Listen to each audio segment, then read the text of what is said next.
내 집에 평화가 있기를. 오늘 우리는 다시 모여 성경을 더 공부하게 됩니다. 우리가 알아내야 해. 언제 천상 성소의 정화 작업을 시작합니다. 이전 여물을 상기시키며 우리는 예수님이 우리의 중보자임을 보았습니다. 천국의 성소에서 사역 중인 건물의 두 부분으로 나뉘어진 첫 번째는 성소이고 두 번째는 지성소입니다. 우리는 그곳에 있는 예수님이 계속해서 우리를 위해 기도하고 계신다는 걸 알게 되었습니다. 하지만 이 작업은 결국 끝날 거야. 그리고 이 사역의 마지막 단계에서 그는 성소를 정결하게 하는 일을 합니다.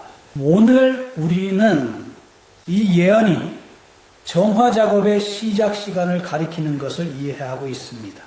하지만 그 전에 가보죠. 성경을 이해하기 위해 하루가 그리워지도록 하나님께 기도합시다. 눈을 감아 볼까요? 성스러운 신 우리 아버지, 우리는 주님께 감사드립니다. 당신의 전체 계획을 공개하는 데 동의해 주십시오. 그래서 우리는 지식을 통해 우리가 구원을 받게 되기를 바랍니다. 이제 우리에게 말해 주시길 바랍니다. 주님이 우리의 마음을 밝혀주시고 이해할 수 있게 해주시길, 믿음으로 주님과 연합할 수 있게 해주세요.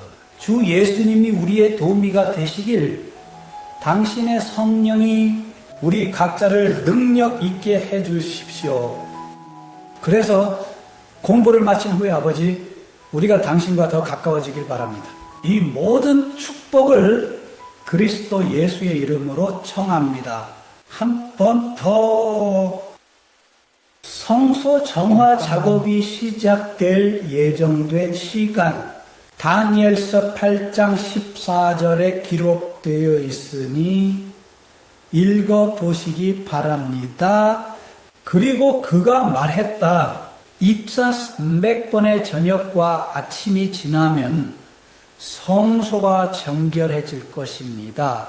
2300일과 밤이 지난 후 성소의 정화 작업이 시작될 것입니다. 지금 그것은 무엇을 의미하는가? 저녁이 되고 아침이 되니라는 표현은 창세기에 나옵니다. 우리는 제1장과 5절을 읽을 것입니다. 하나님은 빛을 낮이라 부르셨고 어둠을 밤이라 부르셨다. 저녁이 되고 아침이 되었는데 첫째 날, 그러므로 오후 하나와 아침 하나 합하면 24시간짜리 하루가 됩니다. 예언은 2300번의 저녁과 아침으로 이루어진 기간을 제시하므로 우리는 거기서 이틀 1300일을 이해합니다. 자, 팀은 뭐죠? 내년이 시작됩니다. 안녕. 오늘 아름다운 하루도 우리가 지금 읽을 인간을 의미할 수 있어. 좋습니다. 14장 34절. 둘째, 이 땅을 속죄한 날의 수 40일, 하루는 1년을 대표합니다. 너희는 너희의 죄를 40년 동안 지고 나의 등을 돌림을 알게 될 것이다. 당연하지. 있어. 2300번의 분배. 이 예언의 지난 기간에는 2300년에 해당할 수도 있습니다. 오늘 우리가 공부할 내용에 따라 그 예언은 연도에 따라 주어지며 2300 저녁과 아침까지며 그때 성소가 정결해집니다. 그녀는 그때 전달되었습니다. 그리고 나중에 같은 천사가 그것을 선지자에게 설명하기 위해 보내져서 이 설명의 보고서, 우리는 다니엘서 9장 20절부터 이 표현을 찾아볼 수 있습니다. 읽어보시기를 권합니다. 제가 아직 말하고 있을 때 다니엘 선지자는 말합니다. 제 죄와 제 백성의 죄를 고백하며 기도합니다. 이스라엘, 제가 나의 하나님의 성산을 믿을 위해 아니한 다른 비디오에서 나의 하나님 앞에 간구를 던집니다. 그리고 그게 정말 이상해. 내 말이 당신은 비가 나는 라스린다를 그들이 말하는 걸 제 들어본 적이 생각에는 없어. 빠르게 나가. 그리고 왔어. 내 형제에게 나왔어. 내 저녁 형제에게 제사 시간에 나에게 가르침을 주시고 나와 말씀하시며 다니엘 이제 나가기 위해서 무엇을 너에게 이해시키기 먹어라. 위해서 말이야. 아이들아, 내 기도가 시작될 때 명령이 내려졌고 너는 매우 나는 할수 사랑받기 있도록 때문에 왔다. 나는 그것을 알리러 왔어. 그러므로 가져가세요. 하나님의 믿는 자녀들이요. 네? 끝이 가까웠습니다. 정비 1분 10초 동안 당신의 백성과 당신의 성도 도시에 결정된 것은 범죄를 종식시키고 죄를 끝내는 것입니다. 우정을 감시하고 영원한 정의를 가져오며 계시와 예언을 확정한다. 그리고 지성소를 바르다. 알고 이해해요. 예루살렘을 복구하고 재건하기 위한 명령이 내려진 이후로 메시아 곧 왕자에 이르기까지입니다. 7주와 62주 길거리와 은행들이 재건되겠지만 그 시기는 어려울 것입니다. 62주 후에는 메시아가 제거될 것이며 더 이상 존재하지 않을 것입니다. 헤라클레스 왕자의 게다가 그가 백성들. 오면 도시와 성소를 파괴할 그리고 것입니다. 그 끝은 홍수처럼 될 것입니다. 그리고 전쟁의 끝까지 해결책이 정해져 있습니다. 그리고 그는 일주일 동안 많은 이들과 계약을 맺을 것이다. 그리고 주 중반에는 제사와 음식 제공이 중단될 것입니다. 그리고 높은 조명이 오면 파괴자가 올 것이며 그것은 끝날 때까지 계속됩니다. 그리고 정해진 것이 쏟아질 것입니다. 당신의 사랑만을 위해 당신은 무엇입니까? 다니엘의 기도에 응답하여 저는 천국의 명령으로 다시 이 사람에게 돌아가 예언의 의미를 설명하라고 했고 그는 그렇게 했습니다. 우리가 해야 할 방식대로 이 설명을 하던 중 그는 계산의 시작점이 무엇일지 밝혔습니다. 이 기간 동안 그는 다니엘의 백성에게 치유가 정해졌다고 말했습니다. 각 주가 7날을 포함한다면 70주는 490일에 해당합니다. 그리고 이 예언에서 날짜가 연수와 같다고 이미 언급했듯이 이 기간은 490년이라고 합니다. 천사가 그가 시기의 시작, 중간 또는 끝에 있을지 말하지 않았으므로 그가 기간의 시작, 중간 또는 끝에 있을지 또한 말하지 않았습니다. 그러므로 도달할 수 있는 유일한 결론은 그것이 계수원리에 해당한다는 것입니다. 그러므로 이것은 총 2300년 중 1490년이다. 천사는 출발점이 예루살렘을 복구하고 재건하라는 명령부터라고 말했습니다. 한 명령이나 법령이 있을 것인데 이것은 두 가지 목적을 가지고 있다. 먼저 복원하는 연습을 합니다. 복원은 정부는 건물과 함께 송아지 고기입니다. 재건할 것입니다. 이시 도시와 그 구조와 함께 헤르다스의 책 제7장에서 우리는 이 명령을 찾았고 지금 읽으려고 합니다. 엑스트라 7, 13절입니다. 네. 이 천이 선언되었다는 것을 나의 왕국에서 이스라엘 백성과 그들의 사제들과 레위인들 모두 예루살렘으로 함께 가고 싶은 사람은 가세요. 왜냐하면 왕과 그의 7 조언자들로부터 명령이 내려지기 때문입니다. 유다와 예루살렘에서 당신의 손에 있는 당신의 하나님의 법에 따라 그들에게 조사를 실시하려고 그리고 은과 금을 가져갈 것이다.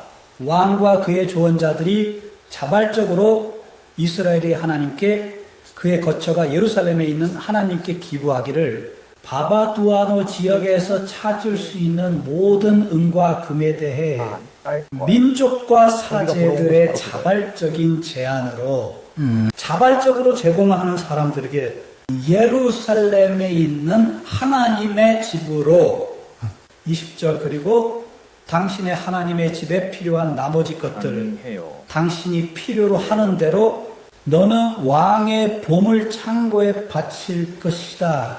이 법령의 이 부분에서 우리는 성소의 장식을 완성하라는 명령을 볼 수 있습니다. 성소는 예루살렘 도시에서 가장 중요한 건물이었어요. 그러니까 이건 하나의 명령이에요. 재건축을 위해 예루살렘에서 내 말은 재건 순서에 관한 것으로 재건축과 관련이 있어요. 천사가 예언한 두 번째 요소도 있어요. 뱀에 대해 천사가 말했던 것처럼요. 재건하고 복원하기 위해서였어야 합니다. 정부 이것은 우리가 에스더 7장의 25절과 26절에서 보는 것이며 읽어보자. 두 개의 공기 정류장을 먹으세요. 네 손에 있는 너의 하나님의 지혜에 따라 강법에 속한 모든 사람들, 당신의 하나님의 법을 아는 모든 사람들을 심판할 수 있는 통치자와 판사를 두십시오. 그리고 그들이 모르는 법은 마치 알고 있는 것처럼 보입니다. 당신의 신과 왕의 법을 따르지 않는 모든 이에게는 곧 정의를 실현해야 해요.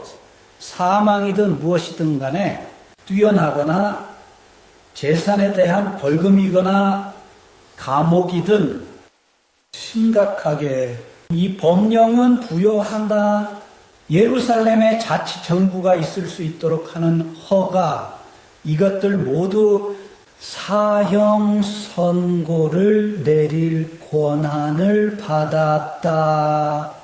하나님의 계명에 따라서요. 즉 사람들은 처음처럼 다시 하나님의 법에 따라 자유롭게 자신을 통치할 수 있게 됩니다. 하나님이 그 땅에 사람들을 정착시켰을 때 이에 따라 이 법령이 획기적인 사건임을 알 수 있습니다. 490년의 시작 지점 계산에서 천사가 선언한 초기 기간인 490년을 포함하여 2300일 즉 1년의 긴 기간 동안에 이 법령은 발표되었다.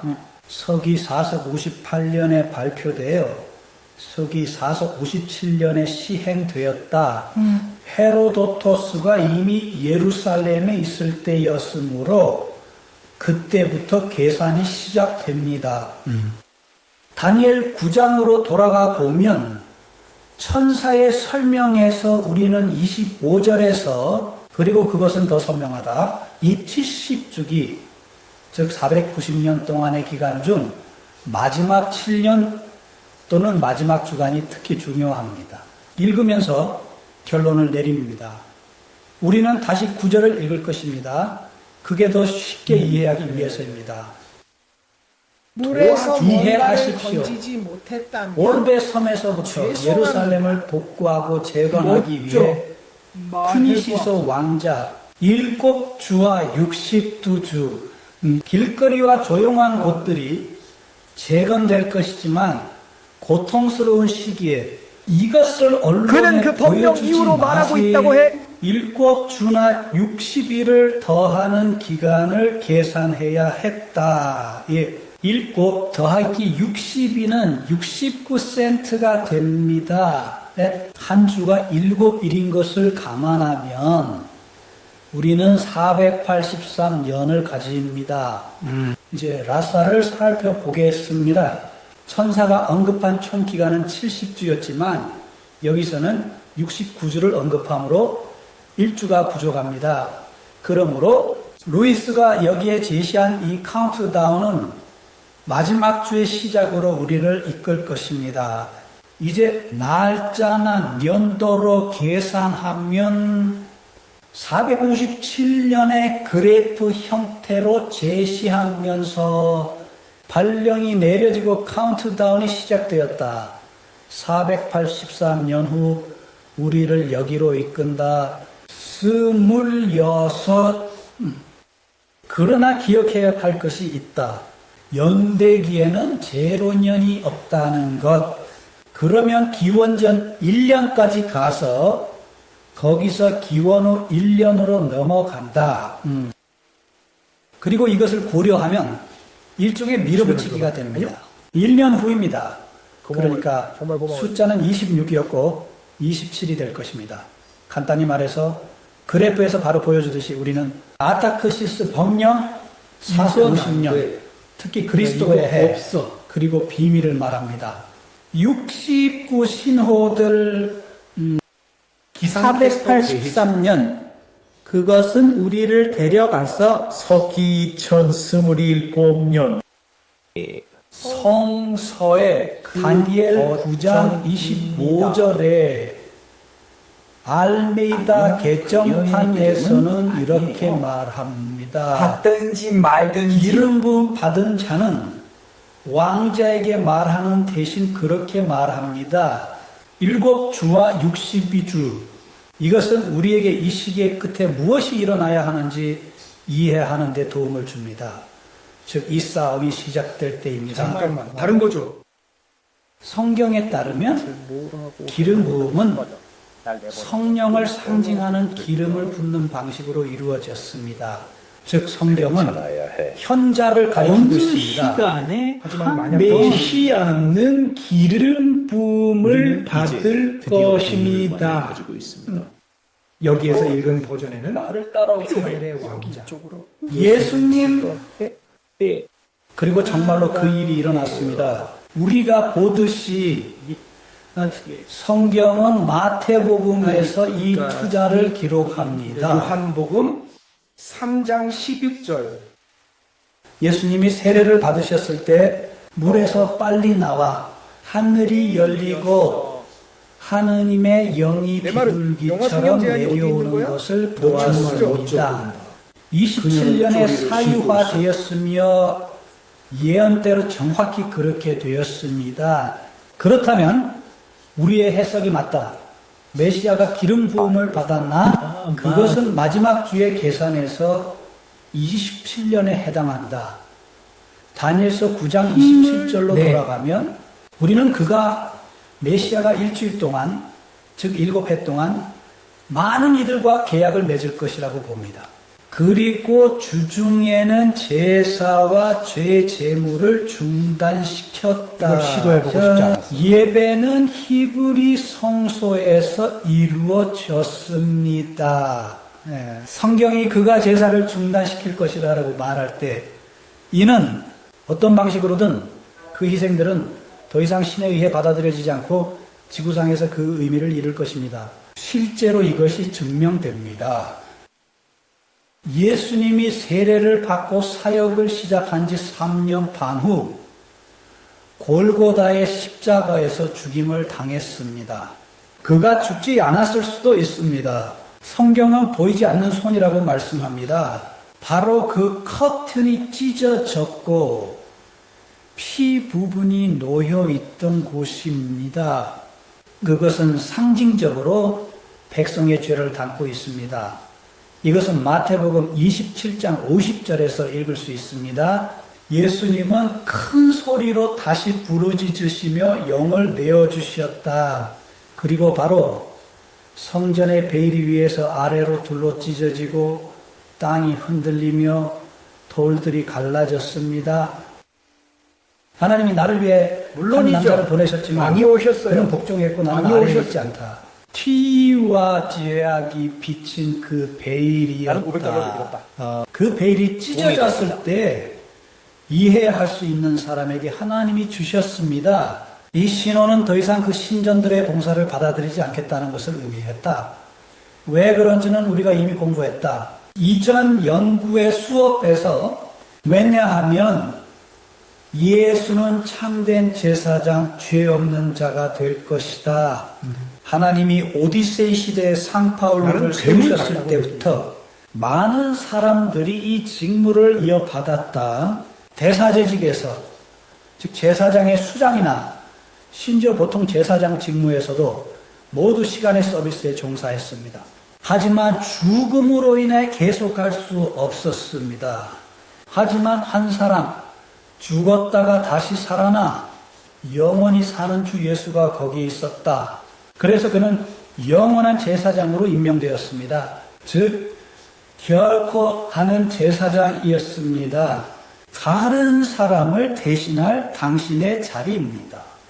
다니엘 9장 27절로 돌아가면 성경은 말합니다. 그는 일주일 동안 많은 이들과 약속을 맺을 것입니다. 마지막 70주의 마지막 주를 얘기하는 거예요. 우리는 이미 그 절반을 지나왔죠. 우리는 예수가 죽었다는 것을 보았습니다. 예수는 예언의 반주가 아닌 27년에 자신의 사역을 시작했습니다. 3일 반 또는 비디오의 3년 반에 해당합니다. 이것은 우리를 기원 후 31년으로 이끌었고 그때가 바로 죽었지만 일주일 끝에 다른 사건이 일어날 것입니다. 왜냐하면 그는 하나님이 인류에게 주신 기간이에요. 이스라엘 백성은 하나님의 선택받은 백성이다. 다니엘서 9장 24절에도 그는 말했습니다. 당신의 백성에게 결정된 이른 주가 있습니다. 이 마지막 주의 끝에 그것은 서기 34년에 일어날 것입니다. 화면에 그래프로 보여드리겠습니다. 마지막 주는 27회에 시작되며 7살이니까 27에 7을 더합니다. 0에서 34까지 서기 34년에 이스라엘의 세계는 더 이상 하나님에게 숨겨진 백성들. 그런데 왜 하나님이 그들을 지치게 했을까? 우리는 그렇지 않다고 봐야 한다. 그 이유가 있다. 이유는 사람들이 더 이상 하나님의 아들이 되기를 원하지 않았기 때문입니다. 그것은 마치 의도가 그들의 것인 것처럼 그들을 위해서 다시 태어납니다. 우리가 발견한 것은 사도행전 7장 기록은 어디에 있나요? 55절에 있습니다. 그러나 그는 성령으로 가득 차 하늘을 바라보며 하나님의 영광과 예수를 보았다. 하나님의 오른편에 계신 분을 가리키며 말합니다. 보라, 나는 하늘이 열리는 것을 보았고 인자가 하나님의 오른편에 서 있는 것을 보았다. 그는 바로 스테판 순간 하나님을 본 환상을 가진 설교자였어요. 지금 기분이 들쑥날쑥하네요. 하지만 이야기는 계속됩니다. 그들은 큰 소리로 외쳤습니다. 이들은 유대인들이다. 귀를 막고 그에게 달려들었습니다. 그를 도시에서 쫓아내어 돌로 쳤다. 증인들은 사로라는 젊은이를 향해 정말 감사합니다. 시선을 돌렸다. 스데반을 돌로 치며 부르짖었습니다. 이것들을 보고 주 예수님 제 영혼을 받아주소서. 무릎을 꿇고 큰 소리로 기도했다. 주여, 이 죄를 그들에게 돌리지 마옵소서. 이 말을 한 후 그는 잠이 들었습니다. 8장 1절 그리고 시기편도 그의 죽음에 동의했습니다. 그날 예루살렘에 있는 교회에 대해 큰 박해가 있었습니다. 그리고 모든 사도들을 제외하고 유대와 성 마리아의 땅으로 흩어졌습니다. 흩어져 다니던 사람들 제4절 저는 모든 곳에서 말씀을 전했습니다. 스테반은 주 예수를 메시아로 설교했지만 유대인들은 듣고 싶어 하지 않았습니다. 그들이 만난 모든 사람을 예루살렘에서 추방했을 뿐만 아니라 주 예수를 구세주로 고백하거나 그의 이름을 선포한 사람들, 그리고 추방당할 것입니다. 주님의 제자들이 곳곳으로 가서 말씀을 전하게 했습니다. 그들 사이에 있어야 할 빛은 그들이 직접 추방했고 그 빛은 떠났습니다. 이 빛은 우리 구세주로서 주 예수의 지시입니다. 이 빛은 유대인들에게 박해받은 자들에 의해 지구의 다양한 구석으로 전달되었다. 이게 뭐야? 유대인들이 시대가 끝났습니다. 항상 레알리타스는 선택받은 사람들이었다.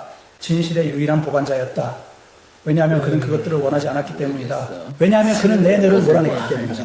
그래서 예언은 단지 하나님이 일어날 것으로 보신 것을 가리키고 있었습니다. 하나님의 주도로가 아니라 천재지변을 원치 않는 한. 하지만 하나님께서는 상황을 뒤집으셨습니다. 이 슬픈 사건은 거대하다. 왜냐하면 이 거부를 통해 그 결과 복음이 전 세계에 더 빠르게 퍼졌습니다. 조심해. 여기에 어쨌든 신뢰할 이것은 거예요. 할 하나님의 일이 계획입니다. 있어요. 그러나 유대인들이 주 예수를 받아들였다면 훨씬 더 큰 이득이 되었을 것입니다. 안타깝게도 그렇게 하지 않았습니다. 그러나 예언은 여전히 이루어진다. 잠깐 무슨 일이 일어나는지 봐. 더 넓은 맥락에서 우리는 기억해야 합니다.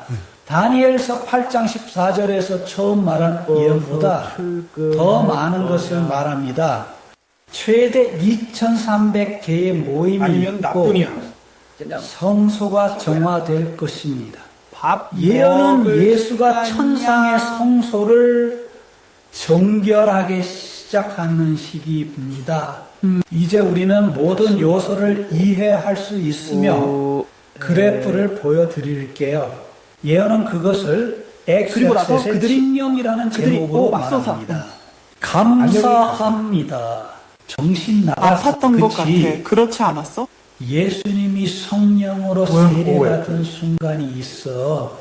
일주일 후면 생각의 34해가 됩니다. 또 가슴뼈가 슬픔에 잠길 때 그리고 하나님이 우리가 만들 위험에 뽑아주십시오. 천패세 14년에 예언에 따르면 예수는 그곳에서 속죄의 작업을 시작할 것입니다.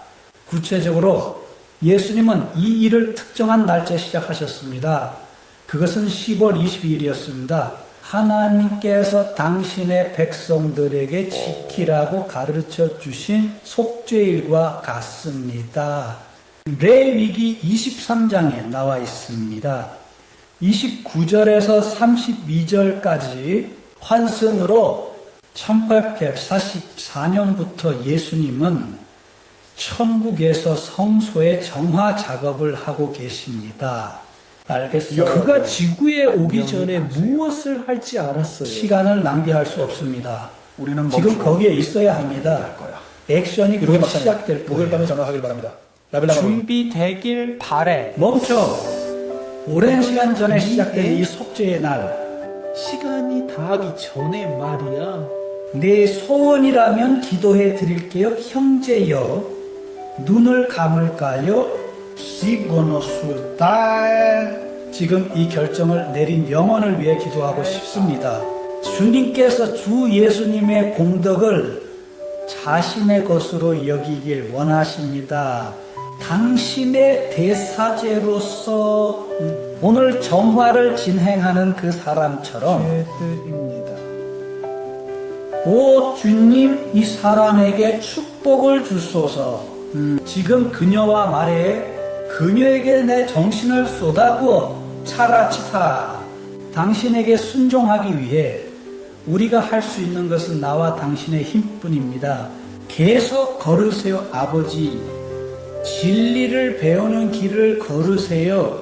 우리에게 계시를 주셔서 감사드리며 계속해서 우리와 함께하길 바랍니다.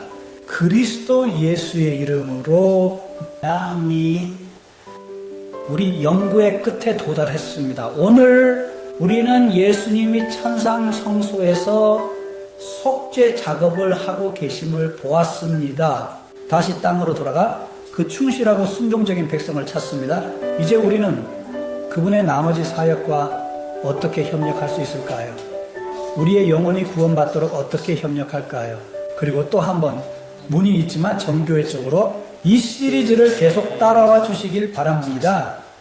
영감을 받은 진리에 대해 더 배울 것입니다. 하나님의 백성에게 마지막 날에 주어진 것이 바로 그것입니다. 그때까지 우리는 듣겠습니다. 하나님이 저를 축복하시길